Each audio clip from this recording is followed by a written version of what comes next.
I returned from my business trip a day early without telling them. I wanted to surprise Maggie for our anniversary dinner. The lights were on throughout our Connecticut estate. I could hear celebration coming from the living room, champagne glasses clinking, voices raised in triumph.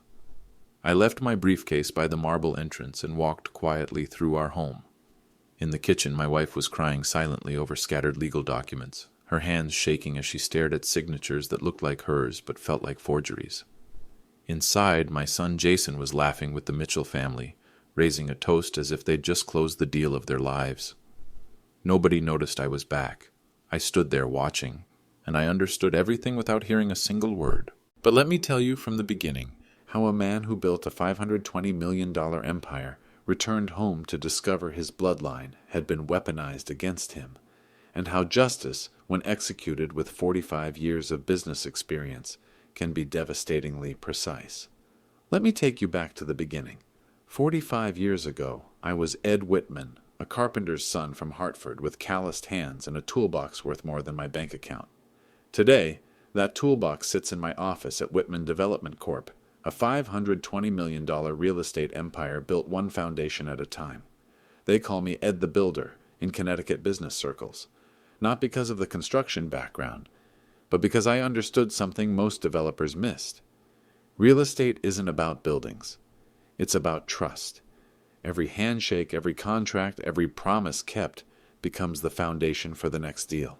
That philosophy built Whitman Development into the largest private commercial real estate firm in New England. Maggie and I married in 1980 when I had exactly $7,000 to my name and dreams bigger than my credit limit. She believed in those dreams when nobody else would, including myself some days. We built this life together, brick by brick, decision by decision. 43 years of marriage, and she's still the smartest person in any room we enter. Our son Jason came along in 1982.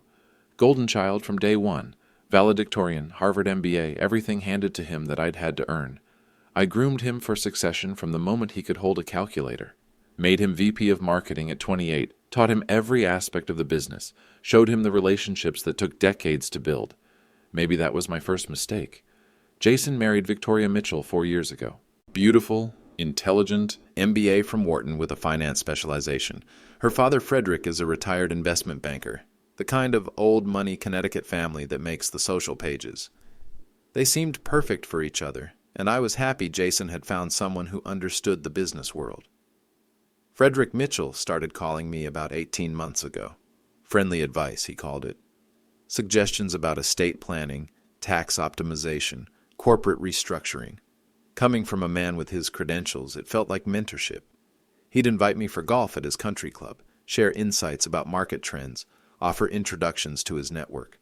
"Ed, you've built something remarkable," he'd say over 18-year-old McAllen. "But have you considered the tax implications when you transfer ownership to the next generation? There are sophisticated structures we should discuss." Those conversations always felt helpful.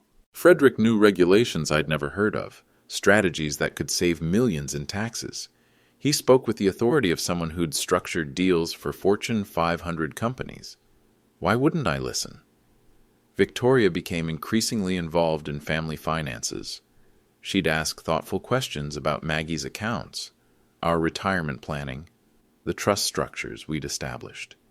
Her finance background made her the perfect daughter-in-law to help with complex decisions. "Dad Whitman," she'd say, always so respectful. "I've been reviewing the quarterly statements. Have you considered diversifying some of the commercial holdings? There are some vehicles that might better protect Maggie's long-term care needs." 8 months ago, we received the diagnosis that changed everything. Maggie's memory issues weren't just aging, early-stage Alzheimer's. The doctor explained we had good years ahead, but we needed to plan carefully. Victoria immediately stepped up, offering to help manage the increasing complexity of our financial affairs. "This is what family does," she said, squeezing Maggie's hand. "We take care of each other." Jason seemed relieved to have Victoria handling the details. He'd always been more comfortable with the creative side of development, marketing, design, client relationships. The legal and financial intricacies bored him. Having Victoria bridge that gap felt like a blessing. The changes started subtle. Jason began scheduling more business trips, Las Vegas, Chicago, Miami, always with Victoria, always for networking opportunities that Frederick had arranged. He'd return with stories about potential partnerships, new markets we should consider entering. "Dad, there's so much opportunity out there," he'd say, eyes bright with excitement. "Frederick's connections are opening doors I never knew existed. We could expand beyond New England, maybe even go national." I encouraged his ambition. After all, wasn't this what I'd been preparing him for? The confidence to think bigger, to see possibilities beyond our current success. Frederick's calls became more frequent. Not just friendly advice anymore, but specific recommendations about corporate governance, board structure, succession planning. He'd reference regulations I should research, documents I should review, decisions that couldn't wait. "Ed, I've been thinking about our conversation regarding the corporate bylaws," he'd say. "There are some liability protections you should consider implementing before the next board meeting.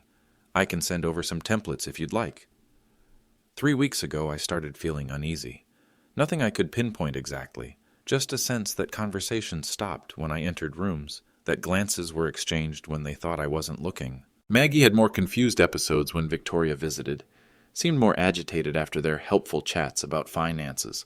My business trip to Boston was supposed to be 3 days, meetings with potential investors, site visits for a new development project.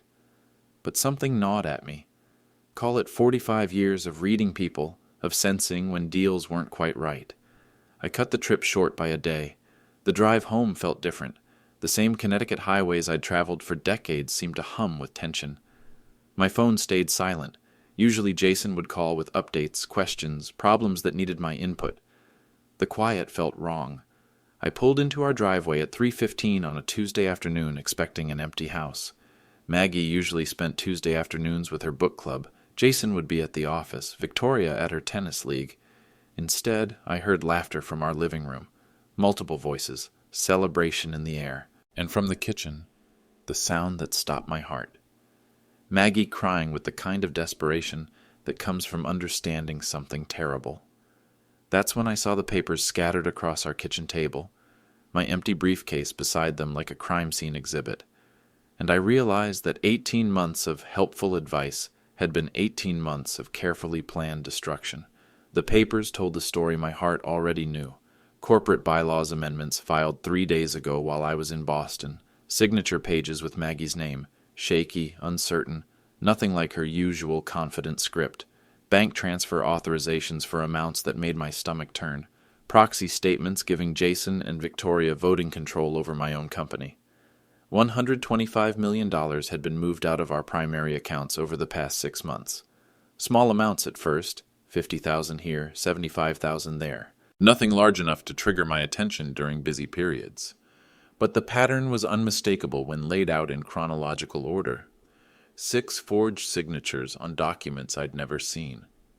Maggie's name on legal papers that would have required her to understand complex corporate structures, tax implications, ownership transfers. Documents she couldn't have comprehended even before the Alzheimer's diagnosis. I found Maggie in the breakfast nook, staring out at the garden she'd tended for 20 years. Tears streamed down her face, but her eyes held a clarity I hadn't seen in months. "Eddie," she whispered, using the name only she was allowed to say. I tried to remember what I signed. Victoria said it was just updating our insurance, making sure I was protected, but I couldn't remember afterwards. I couldn't remember what any of it meant. My hands shook as I reviewed each document. These weren't rushed forgeries. They were sophisticated reproductions of legal instruments that would hold up under casual scrutiny. Someone with serious legal and financial knowledge had structured this entire scheme. The laughter from the living room grew louder. I could distinguish voices now. Jason's familiar tenor, Victoria's bright soprano, Frederick's booming bass, Caroline Mitchell's refined laugh. They were celebrating something. The final pieces of their carefully orchestrated plan, perhaps. I pulled out my phone and called Andrew Fleming, my general counsel and friend for 30 years. His secretary put me through immediately. "Ed, I thought you were in Boston until tomorrow." "Andrew, I need you to review some documents. Immediately. How quickly can you get to my house?" The pause told me everything. "Ed, what documents are you referring to?" "Jason brought some papers by the office yesterday. Said you'd asked him to file corporate amendments while you were traveling." Everything looked properly executed. The betrayal hit deeper than I'd expected. They hadn't just stolen from me. They'd corrupted my oldest professional relationship, used my own legal counsel as an unwitting accomplice. Andrew, I never authorized any amendments. I need you here now, and bring Rebecca Collins with you. Rebecca Collins was Andrew's niece, a private investigator who specialized in financial crimes. I'd referred several clients to her over the years when business deals went sideways. Never imagined I'd need her services myself. While waiting for Andrew, I moved carefully through our house, documenting everything with my phone camera. The scattered papers, Maggie's distressed state, the celebration happening 20 feet away while my wife wept in confusion. In Jason's old bedroom, now Victoria's home office when they visited, I found the real evidence, a timeline printed on expensive letterhead, tracking my schedule for the past 6 months. Business trips, board meetings, client presentations. Someone had been monitoring my movements with military precision. A folder labeled Competency Documentation contained recordings, actual audio files of Maggie during confused episodes. Victoria's voice could be heard asking leading questions, prompting responses that could be interpreted as mental incapacity. Mom, Whitman, do you remember what day it is? Can you tell me who the president is? You signed some papers earlier. Do you remember what they were for?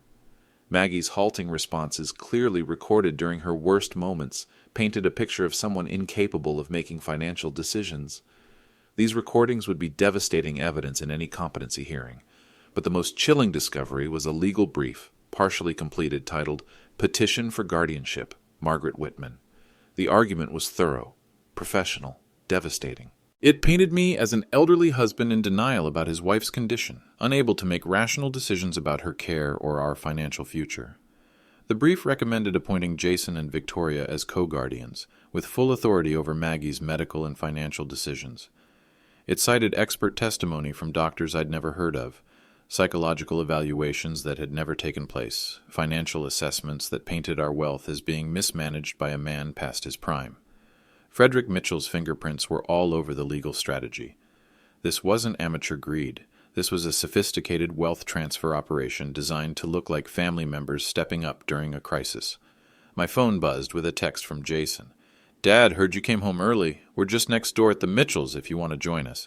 Victoria's parents wanted to discuss some business opportunities. The casualness of it made my blood freeze. They weren't even trying to hide their movements anymore. The plan was so far advanced that my early return was just a minor inconvenience. Andrew arrived with Rebecca Collins 30 minutes later.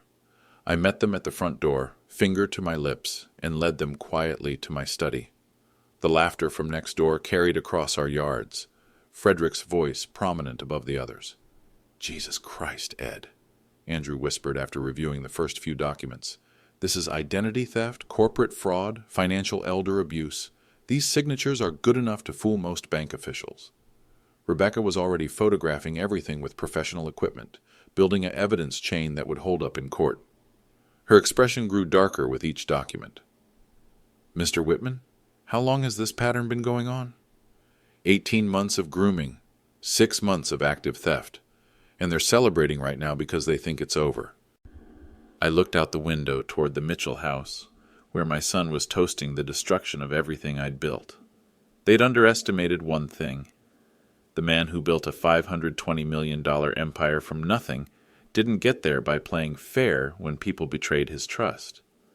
Rebecca Collins worked with the methodical precision of someone who'd unraveled financial conspiracies before. By 7 that evening, she'd laid out a timeline that read like a masterclass in family manipulation. This started the day Victoria joined the family, she said, spreading photographs across my dining room table. Frederick Mitchell has been planning this takeover since before their engagement. The evidence was devastating. Credit reports showed Frederick had researched our financial structure within weeks of Jason introducing Victoria. Bank surveillance photos captured him meeting with our accountant, our estate attorney, even our insurance agent, all under the guise of getting to know the family business. 73 recorded phone conversations between Frederick and various professional contacts, discussing the Whitman situation with the casual tone of someone planning a corporate acquisition, Rebecca had accessed telecommunications records that painted a picture of systematic information gathering. "Listen to this," she said, playing audio from a conversation between Frederick and someone identified as Bradley, later revealed to be a tax attorney Frederick had consulted. "The old man's built quite an operation, but the succession planning is amateur hour. No sophisticated trust structures, no asset protection protocols. Everything sitting there like fruit waiting to be picked." Bradley's voice responded with professional interest. "What's the timeline for transition?" "Sooner than he thinks. The wife's got early dementia. That gives us the legal framework we need. The son's pliable, thinks he deserves control anyway. It's just a matter of positioning ourselves as the responsible parties when questions get raised about competency." My hands clenched as the conversation continued. They were discussing Maggie's condition like a strategic advantage, my son's relationship with me like a weakness to exploit. But the most damaging revelation came from Jason's own phone records. 12 separate trips over the past 18 months. Not business development as he'd claimed, but strategy sessions. Hotel receipts from locations where Frederick had arranged meetings with financial professionals, legal experts, even private investigators tasked with building comprehensive profiles of our business operations. Jason hadn't just been a willing participant.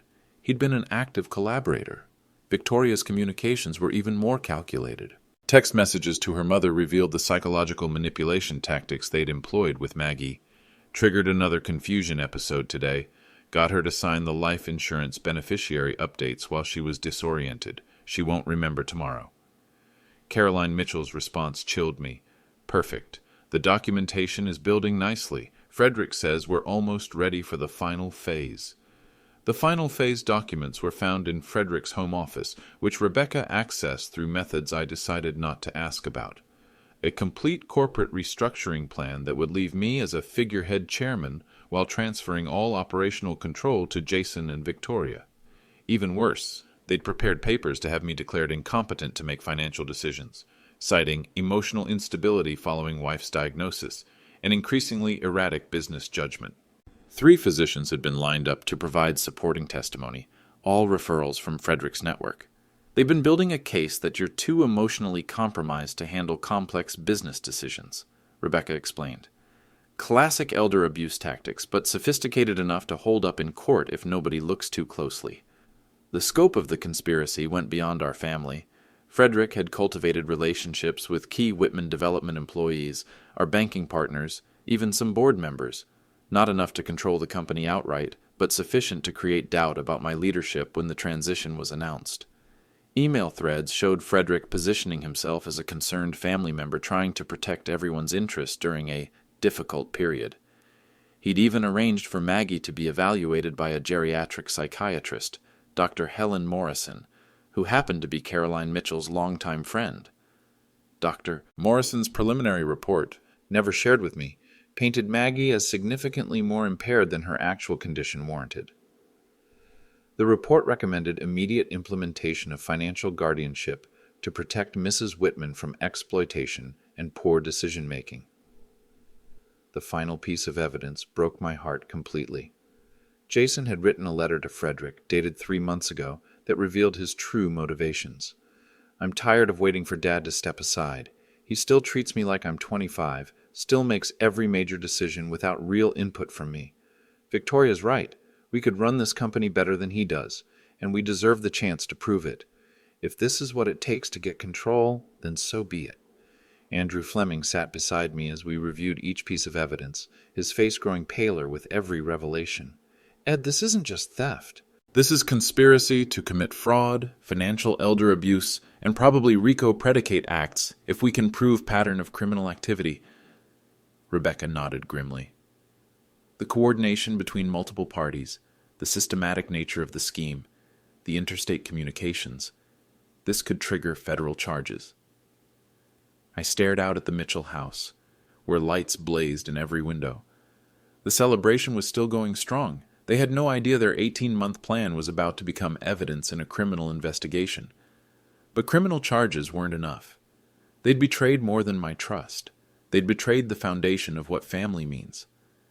I had 45 years of building relationships, understanding leverage, knowing exactly which pressure points would bring down anyone who threatened what I'd built. Time to use every single lesson I'd learned. At 9:30 that evening, I assembled my war council in the study where I'd made every important decision of my business life. Andrew Fleming sat across from my desk, legal pads filled with notes. Rebecca Collins had her laptop open, financial crime software running complex analyses of the evidence we'd gathered. The irony wasn't lost on me. Frederick Mitchell had spent 18 months building a network to destroy me. Now I was activating a network 45 years in the making to destroy him. First priority is asset protection, I told Andrew. How quickly can we freeze the accounts they've been accessing? Emergency court orders can be filed tomorrow morning. I'll need 6 hours to prepare the documentation, but Judge Patricia Williams owes me several favors. We can have temporary restraining orders in place by noon. Rebecca pulled up banking records on her screen. The pattern shows they're accelerating the transfers. 43 million moved just this week. They're planning something big, probably a final extraction before announcing your voluntary transition to emeritus status. I'd suspected as much. The celebration next door wasn't just premature victory, it was preparation for the endgame. What's our legal framework for criminal charges? I asked. Andrew consulted his notes. Financial elder abuse, identity theft, wire fraud, conspiracy to commit fraud. Connecticut has specific statutes for crimes against elderly victims that carry enhanced penalties, but federal charges are where we do real damage. RICO charges for organized criminal activity, interstate wire fraud, tax evasion on the unreported transfers. Timeline. Rebecca's evidence package needs 48 hours for proper documentation. Federal prosecutors will want airtight cases before moving against people with Frederick's connections, but state charges can be filed immediately. Rebecca had been working on her laptop throughout our conversation. Mr. Whitman, I've identified something else. Frederick Mitchell isn't just stealing from you. He's been running similar schemes on at least 3 other families. Wealthy older couples, adult children in financial distress, sophisticated legal manipulation. The revelation didn't surprise me. Men like Frederick don't develop these skills overnight. Can we use that pattern against him? Absolutely. Federal prosecutors love RICO cases when they can show pattern of criminal enterprise. Multiple victims, interstate activity, systematic methods. This becomes a major white-collar crime prosecution. I stood and walked to the window facing the Mitchell house. Every light was still on. They were probably planning the announcement of my transition, the press release about new management, the narrative about a family coming together during difficult times. Here's what we're going to do, I said, turning back to my team.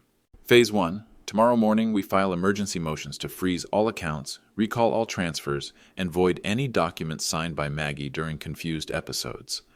Simultaneously, Rebecca provides her evidence package to both state and federal prosecutors. Andrew was taking notes quickly. Phase 2. Corporate governance warfare. I'm calling an emergency board meeting for Thursday morning. Full presentation of the evidence, unanimous vote to remove Jason from all positions, and implementation of new oversight structures that prevent this from ever happening again. That's aggressive, Ed. Jason's your son. Jason stopped being my son when he chose to destroy his mother's dignity for money. The words came out colder than I'd intended, but they were true. Phase 3 is the interesting part. Rebecca looked up from her laptop. Which is, I'm going to give them exactly what they want. A public announcement that I'm stepping back from day-to-day operations due to family health concerns. Jason will be promoted to Chief Operating Officer with apparent authority over major decisions. Andrew frowned. Ed, that makes no sense. You'd be handing them control. No, I'd be handing them rope, because every decision Jason makes in his new role will be monitored, recorded, and documented. Every conversation with Frederick will be captured. Every attempt to manipulate company resources will become additional evidence for the criminal case. The plan crystallized as I spoke. Frederick Mitchell thought he was smart, but he'd made one critical error. He'd approached this like a corporate acquisition, instead of recognizing it as war against someone who'd been fighting business battles since before he learned to read financial statements. The promotion announcement goes out Friday. By Monday, Jason thinks he's won. He'll get careless, start making bigger moves, probably accelerate whatever timeline Frederick has established for complete takeover. Rebecca smiled for the first time all evening. And you'll be watching everything. Better than that. I'll be facilitating it. Every rope they need to hang themselves, served up on a silver platter. I walked to my safe and retrieved documents I'd hoped never to use, contingency plans drawn up years ago when a competitor had tried hostile takeover tactics, advanced corporate structures, ownership vehicles, trust mechanisms that would make Frederick's 18-month plan look like amateur hour. Andrew, you're going to help me implement Project Fortress, complete asset restructuring into irrevocable family trusts with independent trustees, professional management oversight for any significant corporate decisions, clawback provisions that can reverse any unauthorized transactions for up to 7 years. Andrew reviewed the documents with growing appreciation. This is sophisticated stuff, Ed. When did you develop these structures? 15 years ago, when Peterson Development tried to corner us during the real estate crash. I learned that the best defense against sophisticated attackers is even more sophisticated preparation. The beauty of Project Fortress was its reversibility. If Jason proved himself worthy of trust, the structures could be modified to restore his authority. If he continued down the current path, the legal framework would ensure he could never damage the company again. Rebecca, I need complete surveillance on the Mitchell house for the next 72 hours, full documentation of who comes and goes, what conversations happen, what documents are exchanged. Legal surveillance only, nothing that can't be used as evidence. Already on it. I've got 3 operatives with clean backgrounds and proper licensing. Connecticut law allows surveillance of suspected criminal activity, especially when elder abuse is involved. By midnight, we had timelines, legal strategies, and communication protocols that would make Frederick's conspiracy look like child's play. The difference was that everything we were doing was completely legal, thoroughly documented, and designed to expose the truth rather than hide it. As Andrew and Rebecca gathered their materials to leave, I made one final decision. There's one more element we need, I said. Jason gets a chance at redemption, but only after he understands the complete consequences of his choices. Andrew paused at the door. What kind of chance? The kind that requires him to choose between easy money and doing what's right.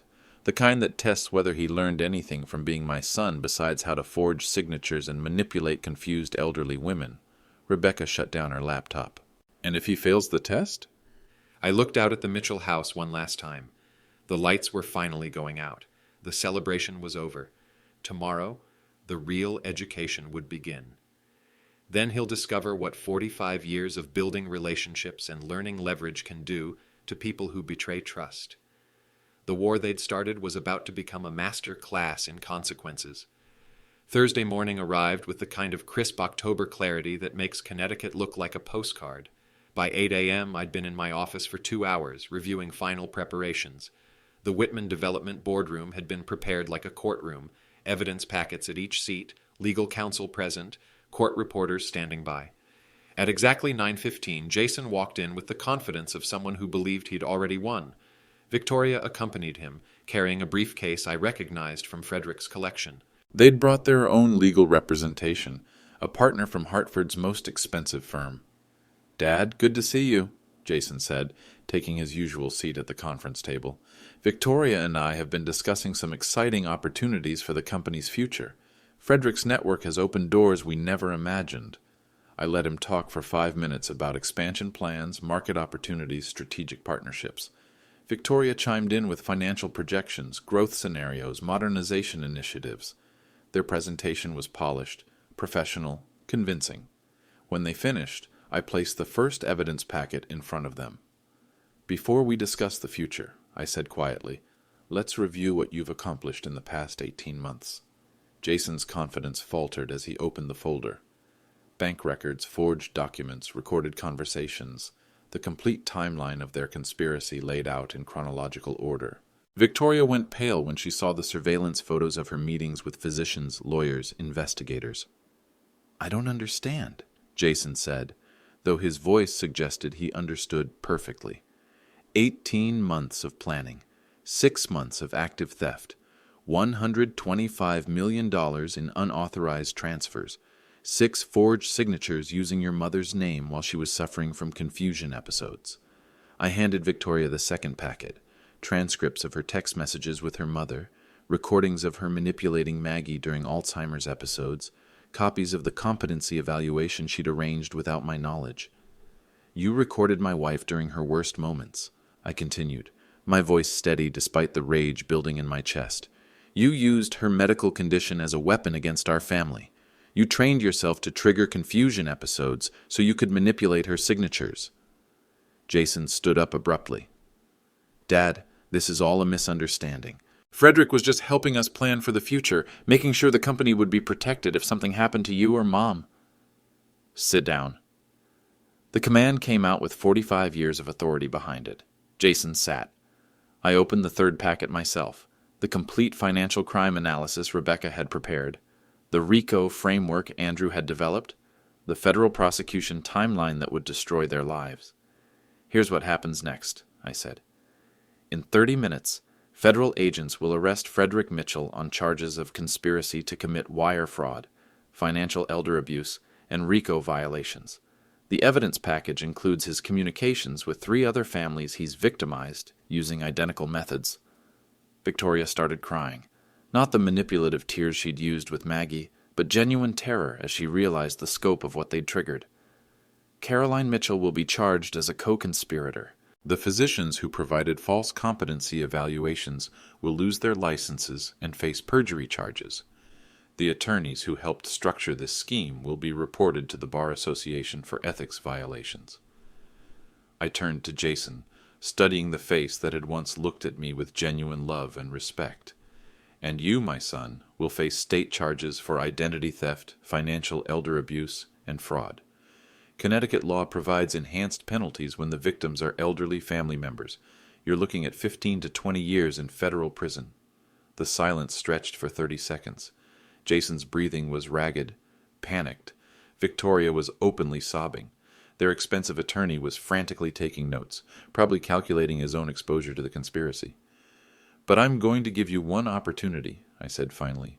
One chance to prove that somewhere in this mess, you're still the son I raised. Jason looked up with desperate hope. Full confession. Complete cooperation with federal prosecutors. Testimony against Frederick Mitchell and everyone else involved in this scheme. Immediate resignation from all positions at Whitman Development, with agreement never to return in any capacity. And if I do that? Jason asked. Criminal charges against you personally will be reduced to misdemeanors. You'll serve 2 years probation, pay full restitution, and complete 500 hours of community service helping elderly fraud victims. Victoria will face similar terms if she cooperates fully. I stood and walked to the window overlooking the city I'd helped build. The company will survive this. The family might not, but you'll have a chance to rebuild your life with some dignity intact. Jason looked at Victoria, then at his attorney, then back at me. For a moment I saw the 10-year-old boy who used to help me review blueprints, who asked thoughtful questions about building codes and zoning requirements. I never meant for it to go this far, he said quietly. Frederick made it sound like we were protecting the company, protecting Mom from making bad decisions because of her condition. He said you were too emotional to think clearly about succession planning. And you believed that justified stealing $125 million? I believed. Jason's voice broke. I believed I deserved a chance to prove myself without waiting for you to die. The honesty cut deeper than the betrayal. I'd spent so many years grooming him for leadership that I'd never considered he felt trapped waiting for permission to lead. You had every chance I could give you, I said. What you never had was the right to take what wasn't yours. At exactly 10 a.m., my secretary announced that federal agents had arrived. Through the conference room windows, I could see black SUVs surrounding the Mitchell house next door. Frederick Mitchell emerged in handcuffs, his face showing the shock of someone who'd never expected consequences for his actions. Jason watched his mentor being arrested and made his decision. I'll cooperate, he said. I'll testify. I'll sign whatever agreements you need. Smart choice, but this is just the beginning of earning back any respect from me. The boy I'd raised was gone. Whether the man sitting across from me could be redeemed remained to be seen. 6 months later, the legal proceedings had become a media circus. Connecticut's biggest family fraud dominated headlines across New England. Frederick Mitchell faced 89 federal charges spanning multiple jurisdictions. Caroline Mitchell had pled guilty to conspiracy charges. Victoria was cooperating with prosecutors while serving house arrest at her parents' estate. and Jason was learning what it meant to lose everything he'd taken for granted. The criminal plea agreement had saved him from serious prison time, but the personal cost was devastating. His resignation from Whitman Development had been announced with enough detail to make him unemployable in Connecticut real estate circles. The MBA from Harvard meant nothing when potential employers Googled his name and found fraud convictions. He'd moved into a modest apartment in Hartford, taken a job at a construction company doing project management for $38,000 a year. The work was honest, but the fall from executive privilege to hourly wages had stripped away his last illusions about entitlement. Maggie's condition had stabilized somewhat, but the stress of the family destruction had taken its toll.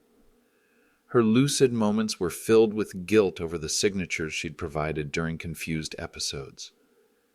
No amount of explanation could convince her that none of this was her fault.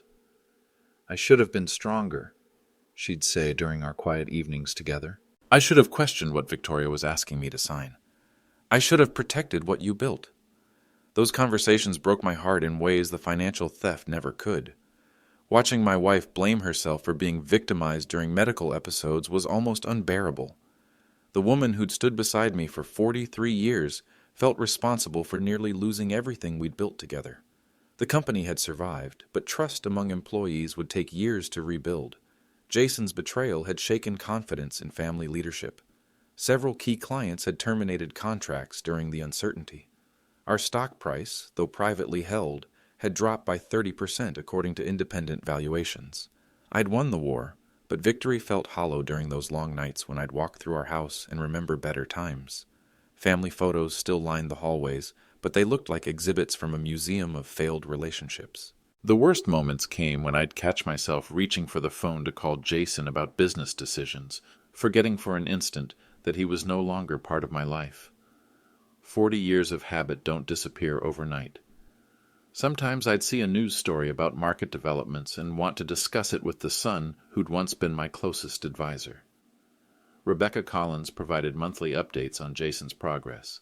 He was fulfilling the community service requirements, working with elderly fraud victims to recover assets and understand their legal options. The reports suggested genuine remorse rather than mere compliance with court orders. "He's actually good at the victim advocacy work," Rebecca told me during one of our updates. "The elderly clients trust him because he understands the financial aspects of their cases, and he seems genuinely committed to helping them." But good behavior under court supervision wasn't the same as genuine redemption. Anyone could follow rules when the alternative was prison time. Andrew Fleming had become more than my general counsel during this period. He was one of the few people who understood the full scope of what I'd lost. "Ed, you did the right thing," he'd remind me during our weekly meetings. "Jason made choices that left you no alternatives." Intellectually, I knew that was true. Emotionally, I wrestled with questions that had no clean answers. Had I been too demanding as a father, too controlling as a business owner? Had my expectations created the resentment that Frederick Mitchell had exploited? The legal victories continued accumulating. Frederick Mitchell was convicted on 73 charges and sentenced to 12 years in federal prison. The civil settlements had recovered most of the stolen funds. Justice, by any objective measure, had been served. But justice doesn't heal families, and I was beginning to wonder if anything could repair what we'd broken. The letter arrived on a Tuesday morning in March, nearly 8 months after the confrontation. Plain white envelope, Jason's handwriting on the address, neater than I remembered, like someone who'd learned to pay attention to details. "Dad," it began. No elaborate greeting, no attempt at manipulation, just that simple word that carried the weight of everything we'd lost. "I know I have no right to contact you after what I did. The court-ordered restrictions expired last month, but I've waited because I wanted to be sure my motivations were right before reaching out. I've been working with elderly fraud victims for 7 months now. Mrs. Patterson, who's 83, lost her life savings to a scheme similar to what we did to you and Mom. Mr. Chen, 91, had his granddaughter steal his Social Security checks for 2 years before anyone noticed. Mrs. Rodriguez signed over her house deed while recovering from surgery, thinking she was updating her insurance. Every day I see the faces of people we could have destroyed. Every day I understand more clearly what we actually did to our family. I'm not writing to ask for forgiveness. I'm writing to tell you that I finally understand the difference between earning something and taking it. The difference between being entitled to respect and having to prove you deserve it. I know you probably have people watching me, making sure I comply with the agreement. I hope they've told you about the work I'm doing. Not because I want credit, but because I want you to know that some part of the son you raised is still in here somewhere. I think about calling you almost every day. I think about showing up at the house, trying to explain things better than I did in that boardroom. But I also think about Mom, about how much our betrayal hurt her, about how confused and frightened she must have been when Victoria was manipulating her. I can't take that back. I can't undo the damage we caused. All I can do is try to become someone who would never hurt innocent people for money again. If you're willing to listen, I'd like to explain what really happened. Not to excuse what I did, but to help you understand how Frederick manipulated my resentment and Victoria's ambition into something we never intended to become. But only if you're ready to hear it. I'll understand if you're not. Your son, if I'm still allowed to call myself that, Jason. I read the letter 3 times before setting it down on my desk. The tone was different from anything Jason had written before, direct, honest, without the entitled undertone that had characterized his communications for years. Maggie found me in the study that evening, still holding the letter. "Is that from Jason?" she asked. Her voice was clearer than it had been in weeks, one of those blessed periods when the Alzheimer's retreated and I got my wife back completely. I handed her the letter without comment. She read it slowly, lips moving slightly with each word, the way she'd always done when focusing on something important. "He sounds different," she said finally. "Different how?" "Like he's actually sorry instead of just caught." She folded the letter carefully and handed it back to me. "Eddie, I miss him." The simple statement hit harder than I'd expected. In all the months of legal proceedings, media attention, and family destruction, we'd barely acknowledged the grief of losing Jason. The anger had been easier to carry than the sadness. "I miss him too," I admitted. "But missing someone and trusting them are different things." "I know, but maybe we could start with just listening." 3 days later, I called the number at the bottom of Jason's letter. He answered on the second ring, voice cautious but hopeful. "Dad, I got your letter." A long pause. "Thank you for calling. Your mother and I would like to hear what you have to say. Not about forgiveness. We're not ready for that conversation. But about understanding what happened and why. When would be convenient?" "Saturday afternoon, 2:00. Come alone." "I will. And Dad? Thank you for giving me this chance." After I hung up, I sat in the study looking at family photos that had become artifacts of better times. Saturday's conversation might lead nowhere. Jason might disappoint us again, might prove that his remorse was just another form of manipulation. But for the first time in 8 months, I felt something besides anger when I thought about my son. It wasn't forgiveness. It wasn't trust. But it was the possibility that both might be earned with enough time and genuine effort. The conversation with Jason that Saturday lasted 4 hours. He spoke with a directness I hadn't heard from him in years, taking full responsibility for choices that had destroyed our family. No excuses about Frederick's manipulation, no claims about protecting the company, just honest acknowledgement of greed, resentment, and entitled thinking that had made him vulnerable to corruption. But words are easy. Character reveals itself through actions when people think nobody's watching. I decided to find out who Jason really was now. Rebecca Collins helped me design what she called ethical stress tests, situations that would reveal whether Jason's apparent transformation was genuine or just another performance. Over the next 30 days, we created scenarios that would test his integrity without his knowledge. The first test came through Jason's community service work. Rebecca arranged for an elderly fraud victim named Mrs. Eleanor Patterson to specifically request Jason's assistance with a complex case. Mrs. Patterson, actually a retired actress Rebecca had hired, presented Jason with an opportunity to pocket $12,000 in recovered funds that nobody would miss from a complicated estate settlement. Rebecca's surveillance team recorded Jason's response.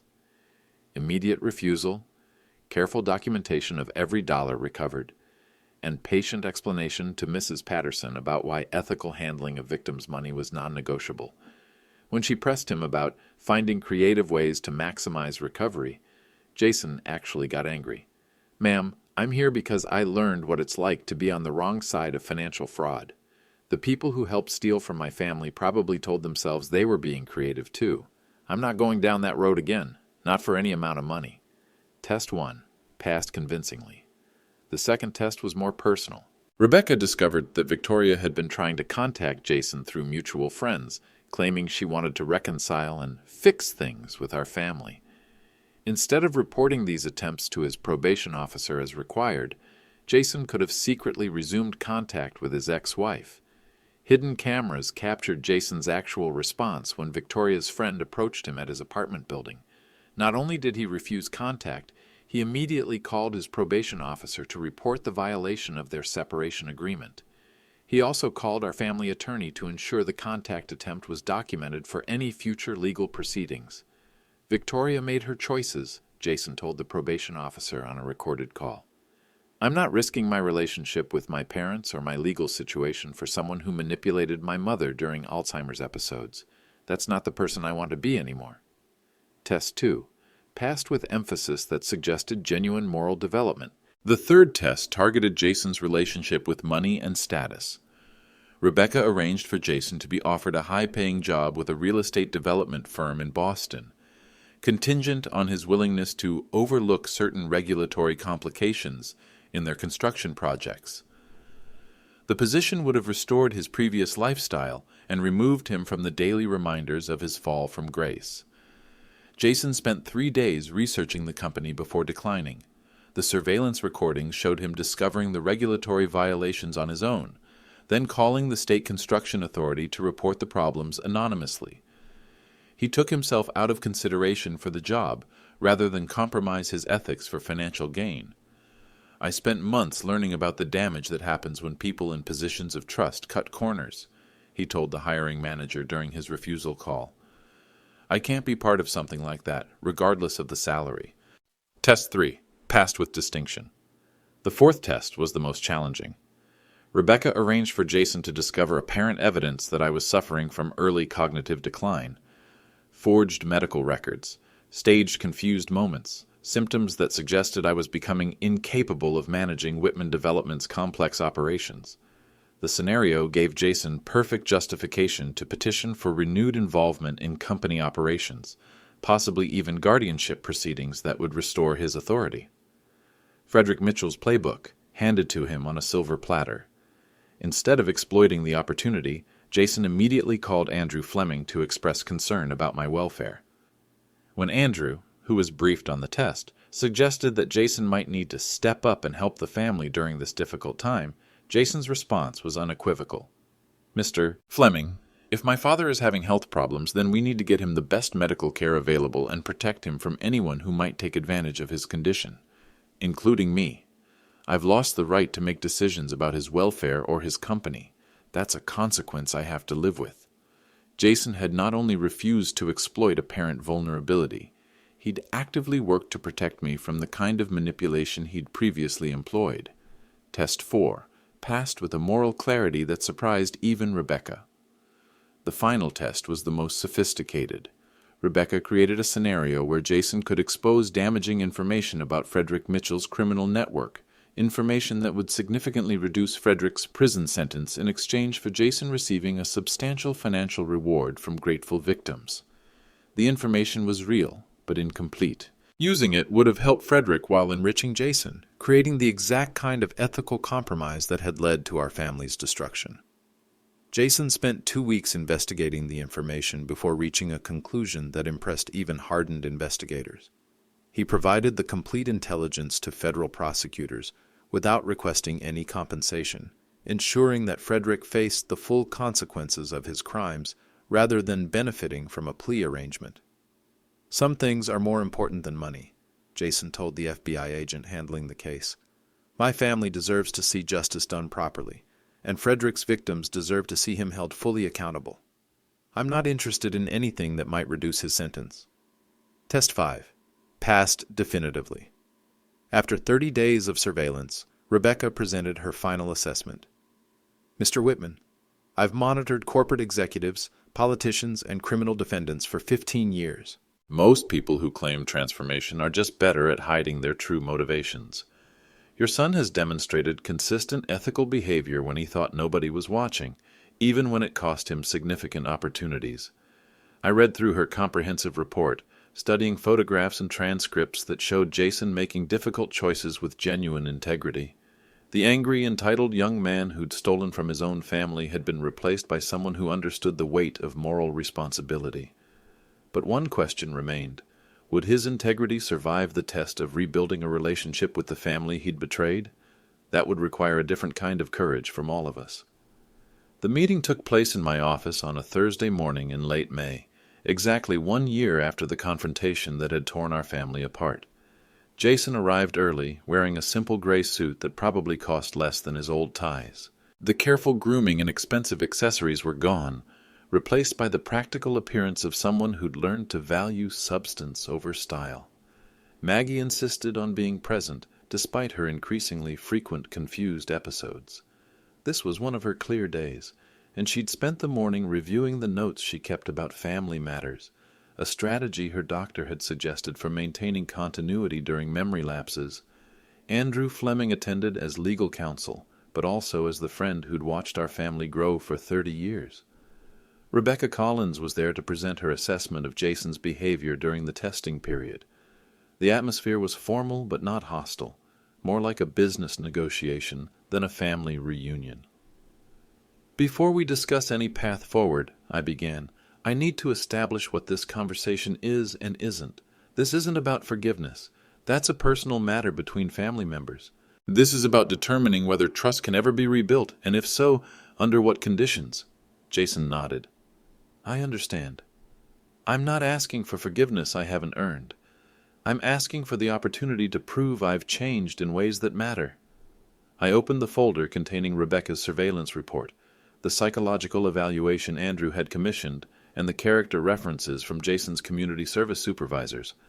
The evidence suggests you've made significant changes in how you approach ethical decisions, but character development and family reconciliation are different challenges. Maggie spoke for the first time. Jason, I need to understand something. When Victoria was manipulating me during my confused episodes, did you know what she was doing? The question hung in the air for several seconds. Jason's face showed genuine pain before he answered. Mom, I knew you were having more frequent confusion during Victoria's visits. I told myself it was just the progression of your condition, but I also knew Victoria was taking advantage of those moments to get signatures on documents. I didn't stop her because I wanted those documents signed. Maggie's eyes filled with tears, but her voice remained steady. That's the part that hurt most. Not the money, not even the legal problems. The fact that my son allowed someone to manipulate me when I was vulnerable. I know, and I can't take it back or excuse it. All I can do is promise it will never happen again. I leaned forward in my chair. Promises are easy to make and easy to break. If we're going to rebuild any relationship, it has to be based on verification, not trust. I handed Jason a document Andrew had prepared, a formal agreement that outlined the conditions for gradual reintegration into family life. 5 non-negotiable requirements. First, complete financial transparency for 5 years. Every bank account, every investment, every source of income reported monthly to an independent accounting firm. Jason read through the requirement carefully. Understood. Second, continued community service beyond the court requirement. 500 additional hours annually working with elderly fraud victims, with documented proof of genuine commitment to the work. I'd like to continue that work regardless. It keeps me grounded in understanding the consequences of what we did. Third, professional therapy focused on entitlement issues and family relationship dynamics. Not couples counseling or general therapy. Specific work with a psychologist who specializes in family financial abuse cases. Jason looked surprised by the specificity, but nodded agreement. Fourth, gradual restoration of family contact with built-in safeguards. Supervised visits with your mother, always with witnesses present. No private financial conversations. No involvement in any business decisions affecting Whitman development. And fifth, Jason asked. I handed him the final page. Complete estrangement from Victoria and the Mitchell family network. No contact, no communication, no involvement with anyone who participated in the conspiracy. This includes social media connections, mutual friends, any form of relationship that could recreate the dynamics that led to betrayal. Jason stared at the requirement for a long moment. Despite everything Victoria had done, she'd been his wife for 4 years. The complete separation would eliminate any possibility of romantic reconciliation. Victoria made choices that can't be undone, he said finally. Her willingness to manipulate Mom during Alzheimer's episodes showed me who she really is. I don't want that person in my life. Maggie reached across the table and touched Jason's hand, the first physical contact between them in over a year. If you can agree to these conditions, we can try to rebuild something. Not what we had before, but something honest. Jason signed the agreement without hesitation. What happens if I violate any of these requirements? Permanent estrangement, I said. No second chances, no explanations accepted, no further opportunities for reconciliation. You get one path back to this family, and these are the terms. Andrew witnessed the signatures and filed the agreement as a legal document. The terms were binding and enforceable, creating accountability that went beyond family trust. There's one more thing, I said as we concluded the meeting. This agreement doesn't restore your position at Whitman Development. That company will never again be family-controlled in the traditional sense. Professional management, independent oversight, board accountability that prevents any individual from wielding unchecked authority. Jason nodded. I understand. I forfeited those opportunities when I chose theft over earning respect. As Jason prepared to leave, Maggie asked him to wait. Sunday dinner, she said quietly. Just family. Andrew and his wife will join us as witnesses. You can start coming home again, Jason, but you'll be coming home as someone who has to prove he belongs there. For the first time in a year, Jason smiled with genuine happiness rather than manipulation. Thank you, Mom. Thank you for giving me the chance to earn my way back. 18 months later, I sat in the same study where this nightmare had begun, reviewing quarterly reports that told a story of unexpected resilience. Whitman Development had not only survived the family betrayal, it had emerged stronger, more professionally managed, and better protected against future exploitation. The independent board structure we'd implemented had brought in oversight from respected industry professionals. Our new corporate governance model was being studied by other family businesses as a template for preventing internal fraud. The company's value had increased by 280% under the new management structure, proving that professional accountability could coexist with family legacy. Jason's rehabilitation had proceeded exactly according to the agreement terms. His monthly financial reports showed modest but steady progress, no hidden accounts, no unexplained income, no attempts to circumvent the transparency requirements. His community service work had evolved into a full-time position with the State Attorney General's office, helping elderly fraud victims navigate recovery processes. The psychological evaluation showed genuine transformation rather than compliance performance. Dr. Sarah Coleman, the therapist specializing in family financial abuse, reported that Jason had developed authentic insight into the entitlement thinking that had made him vulnerable to Frederick Mitchell's manipulation. Your son has done the difficult work of understanding how his resentment and impatience created the psychological framework for betrayal, Dr. Coleman had written in her latest assessment. More importantly, he's developed internal safeguards against similar thinking patterns in the future. Maggie's condition had stabilized at a manageable level.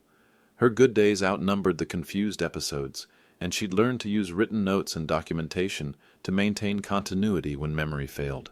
The stress of family conflict had been replaced by cautious hope about Jason's genuine transformation. Sunday dinners had become a carefully structured routine. Jason arrived precisely at 3 p.m., participated in family conversations without attempting to direct them, and left by 6 p.m. without overstaying his welcome. The gradual rebuilding of trust was proceeding exactly as designed, slow enough to verify sincerity, fast enough to maintain hope. Frederick Mitchell was serving his 12-year federal sentence at a minimum security facility in Pennsylvania. Victoria had disappeared into witness protection after testifying against her father's criminal network. Caroline Mitchell had died of a heart attack 6 months into her own prison term, possibly from the stress of seeing her family's reputation destroyed. But the most meaningful change was something that couldn't be measured in financial reports or legal agreements. Jason had learned the difference between earning respect and demanding it, between deserving authority and taking it, between building relationships and exploiting them. The letter he'd written for my 70th birthday captured the transformation better than any psychological evaluation. Dad, I know I can never fully repair the damage I caused to our family, but I've spent every day of the past 2 years trying to become someone worthy of the second chance you and Mom gave me.